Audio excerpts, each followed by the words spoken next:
All right, guys, when I'm doing 200 divided by 8, I'm going to set it up as 200 divided by 8. Now I'm going to go step by step. First, I'm going to say 8 goes into 2 how many times? It doesn't. That means I'm going to place a 0 above the 2. 8 times 0 is 0, so I'm going to subtract 0 from the 2.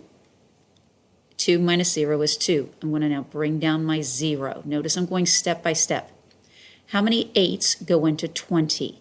Well, 8 times 2 is 16. 8 times 3 is 24. 3 is too big, so I have to stick with the 2.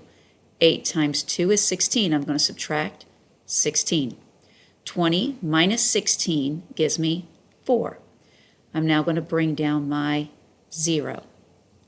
8 goes into 40. Well, 8 times 5 is 40.